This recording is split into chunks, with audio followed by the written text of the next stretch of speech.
Willkommen. Hier ist Geschichte und Schlaf.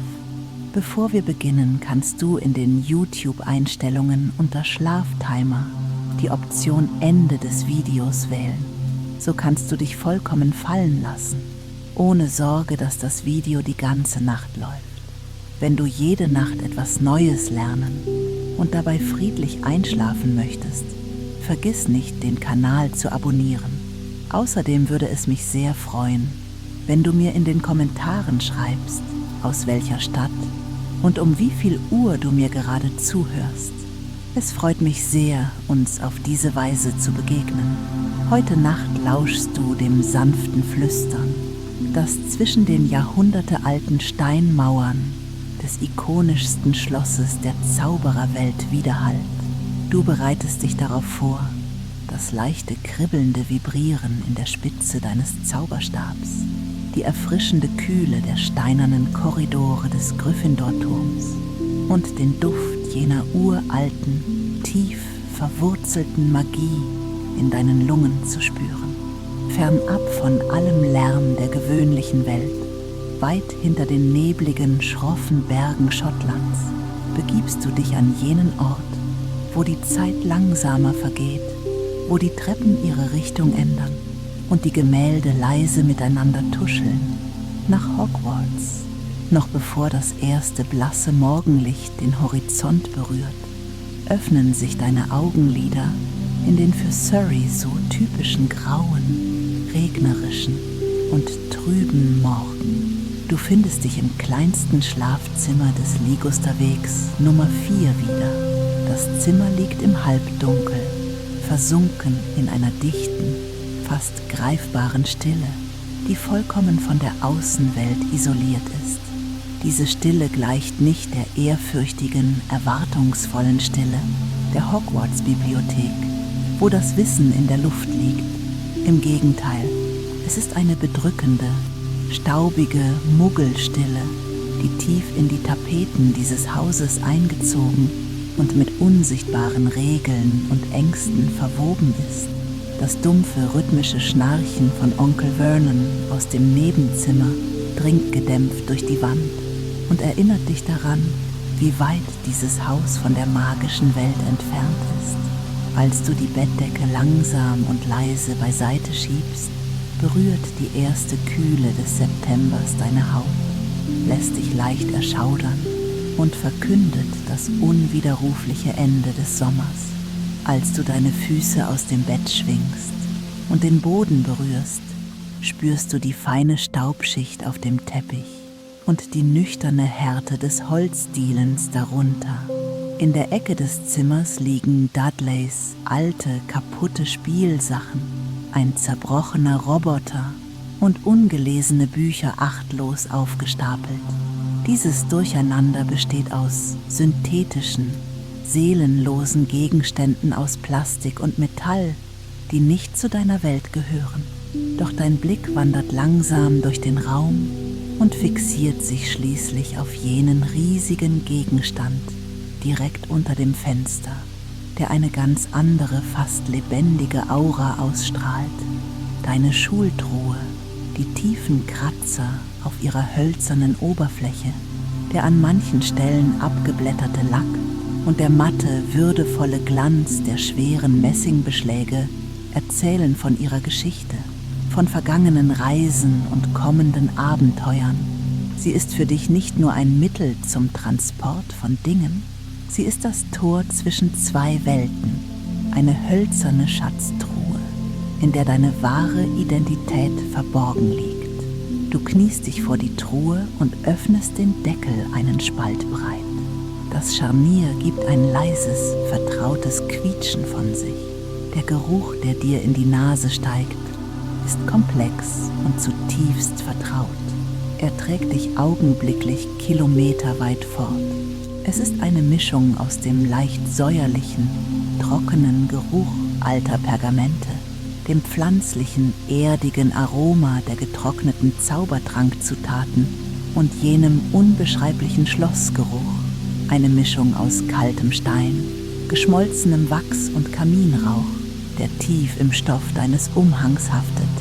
Als du deinen schwarzen Schulumhang in die Hand nimmst, spürst du das beruhigende Gewicht und die feine, hochwertige Textur des Stoffes in deinen Fingerspitzen, so anders als die weite, formlose und ausgewaschene Kleidung der Muggel. Du faltest ihn sorgfältig, streichst ihn glatt, spürst jede Faser und legst ihn behutsam auf die ledergebundenen Bücher.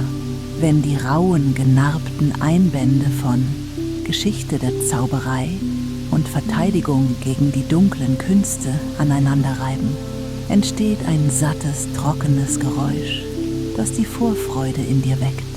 Deinen Zauberstab, jenes 11 Zoll lange, heilige Relikt aus Stechpalmenholz mit einer Phönixfeder im Kern, nimmst du behutsam, fast ehrfürchtig in die Hand. Du platzierst ihn sicher zwischen den weichen Falten des Umhangs, damit er auf der Reise geschützt ist. Die Wärme des Holzes pocht wie ein eigener Pulsschlag in deiner Handfläche, eine Verbindung, die nie abreißt. Diese Berührung erinnert dich daran, dass du nicht allein bist, sondern Teil eines großen Ganzen, einer Welt voller Wunder und Möglichkeiten. Nun ist alles an seinem Platz. Deine Federkiele, deine Tintenfässer, deine Kessel. Als du den schweren, gewölbten Deckel der Truhe mit beiden Händen greifst und ihn langsam senkst, hallt das dumpfe, endgültige Klackgeräusch durch das stille Zimmer. Es ist wie ein Siegel, das das Ende der langweiligen, grauen Tage im Ligusterweg verkündet. Du drehst die metallischen Verschlüsse um und das Klicken besiegelt diesen Abschied. Hedwig, deine Schneeeule, regt sich in ihrem Käfig und klimpert leise, als wüsste auch sie, dass es Zeit ist. Bald wird das Motorengeräusch zu hören sein und du wirst diese graue Welt hinter dir lassen. Die Fahrt zum Bahnhof ist langsam, rhythmisch und regnerisch. Du lehnst den Kopf an die kühle Autoscheibe. Die Regentropfen ziehen lange, zitternde Spuren am Glas, während die tristen Vororte Londons verschwommen an dir vorbeiziehen. Als das Auto schließlich vor dem Bahnhof King's Cross hält, ragt das Gebäude in seiner schweren und imposanten viktorianischen Architektur vor dir auf. Die jahrhundertealte Rußschicht auf den gelben Ziegeln verleiht ihm einen müden, aber ehrwürdigen Ausdruck, wie ein alter Wächter der Zeit. Sobald du durch die riesigen Portale trittst, weicht die regnerische Stille draußen einer gewaltigen Klangmauer. Die Haupthalle gleicht einem riesigen Bienenstock, in dem der Lärm tausender Menschen widerhallt.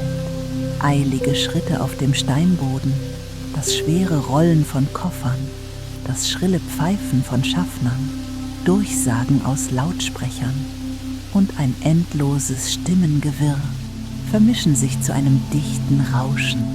Inmitten dieser Menschenflut schiebst du deinen schwer beladenen Gepäckwagen auf die unscheinbare, aber für dich so bedeutende Ziegelsteinbarriere zwischen Gleis 9 und 10 zu.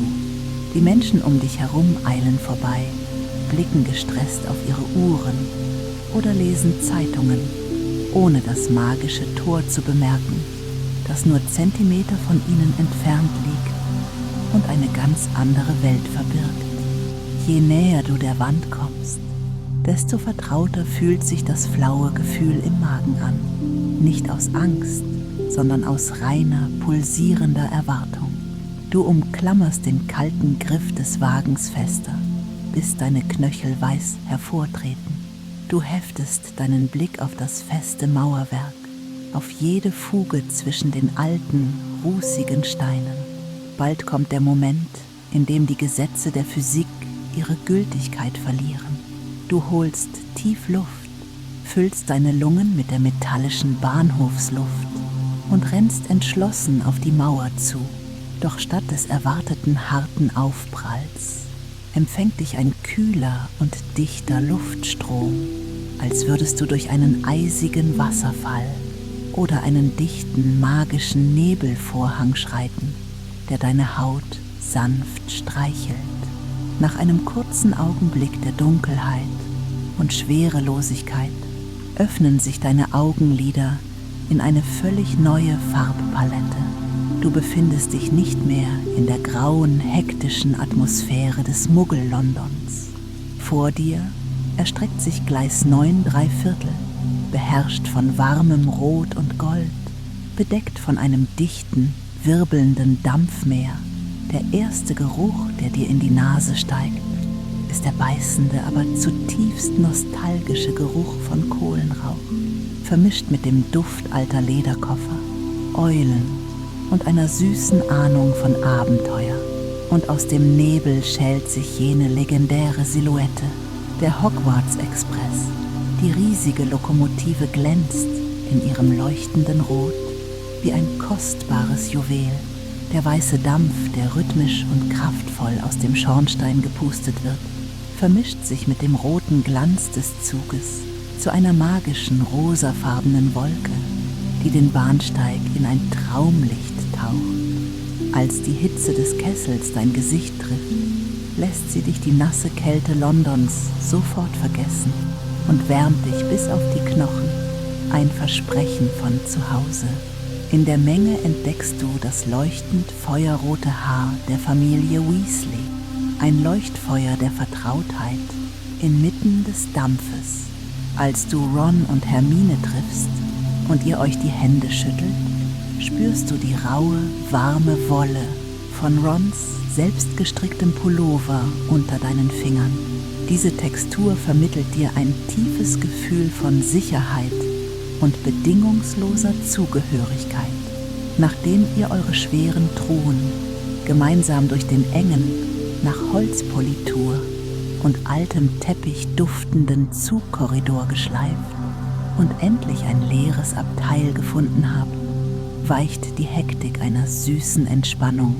Du lässt dich in den weichen, leicht staubigen Samtsessel fallen, der dich sanft auffängt. Die Polster riechen leicht nach Staub und Lavendel. Das schrille Pfeifen der Lokomotive durchschneidet die Luft, kündigt den Beginn der Reise an. Und ein Ruck geht durch den ganzen Zug, als würde ein riesiges Tier erwachen. Während der Zug langsam anfährt und die industriellen Vororte Londons hinter sich lässt, fängt der Fensterrahmen nun einen endlosen grünen Ozean der englischen Landschaft ein. Sanfte Hügel, dichte Wälder und kleine Dörfer fliegen vorbei, wie in einem Film. Draußen beginnt der Regen stärker zu werden. Die Tropfen schlagen mit einem harten Tick-Geräusch gegen das Glas und ziehen durch den Fahrtwind horizontale Linien über die Scheibe, die sich vereinigen und wieder trennen. Der Kontrast zwischen der trockenen, wohligen Wärme, die du drinnen im weichen Samtsessel spürst, und der nassen, kalten und windigen Welt jenseits des Glases, schenkt dir tiefen Frieden. Das monotone Tak-Tak der Schienen verwandelt sich zusammen mit dem Heulen des Windes in ein natürliches, rhythmisches Wiegenlied, das deine Gedanken beruhigt und dich in einen Zustand wohliger Trance versetzt. Dann hörst du ein neues Geräusch auf dem Gang, das sich langsam nähert. Ein fröhliches Klirren von Gläsern und das Rollen eines Wagens auf dem Teppichboden. Die Süßigkeitenhexe nähert sich. Der Duft von geschmolzener Schokolade, süßem Kürbis, würzigem Zimt und Karamell füllt das kleine Abteil und vertreibt den letzten Rest der Kälte. Du kaufst eine Handvoll Leckereien, Bertie Botts Bohnen, jeder Geschmacksrichtung, saftige Kürbispasteten, Lakritze und natürlich Schokofrösche. Das Knistern der bunten, goldenen und blauen Verpackungen mischt sich mit dem Prasseln des Regens am Fenster. Eine Symphonie der Gemütlichkeit. Wenn du die Verpackung eines Schokofrosches öffnest und hineinbeißt, breitet sich der reiche, cremige Geschmack feinster Schokolade auf deiner Zunge aus. Du betrachtest die bewegliche Sammelkarte, auf der Dumbledore dir zulächelt, bevor er verschwindet, während Ron genüsslich eine Bohne kaut. In diesem Moment, umgeben von Freunden und Süßigkeiten, Während draußen die Welt vorbeizieht, fühlst du dich vollkommen geborgen und glücklich. Als es zu dämmern beginnt und sich der Himmel in ein tiefes Dunkelblau färbt, wird der Zug langsamer. Die Lichter in den entfernten Dörfern draußen huschen wie kleine Glühwürmchen vorbei. Ihr steht auf, zieht eure Schulumhänge an und das vertraute Rascheln des schweren Stoffes erfüllt das Abteil. Du knöpfst den Umhang zu und fühlst dich sofort bereit. Als der Zug schließlich im Bahnhof Hogsmeade zum Stehen kommt und sich die Türen zischend öffnen, strömt die Luft herein. Die reine, scharfe und nach Bergen, Nadelbäumen und feuchter Erde duftende Kälte Schottlands. In der Dunkelheit der Nacht hörst du Hagrids dröhnende Stimme, die die Erstklässler ruft. Doch ihr steigt in die Kutschen, die von den geheimnisvollen Testralen gezogen werden. Diese lederartigen, stillen Wesen, die mit ihren fledermausartigen Flügeln fast unsichtbar im Dunkeln stehen, ziehen euch sanft durch den dunklen Wald. Das rhythmische Hufgetrappel auf dem weichen Waldboden und das sanfte Schaukeln der Kutsche wirken beruhigend. Dort, wo die Bäume enden, erhebt sich in seiner ganzen Pracht jener riesige Steinhaufen, der dem Himmel trotzt, Schloss Hogwarts. Die hunderten Fenster, aus denen warmes, goldgelbes Licht dringt, spiegeln sich im schwarzen See wie Sterne, die auf die Erde gefallen sind und versprechen dir inmitten der stockfinsteren Nacht eine warme Umarmung und Schutz vor allem Übel. Als du durch die großen Eichenportale des Schlosses trittst und die große Halle betrittst, umfängt dich eine Welle aus Wärme, Stimmen und Düften.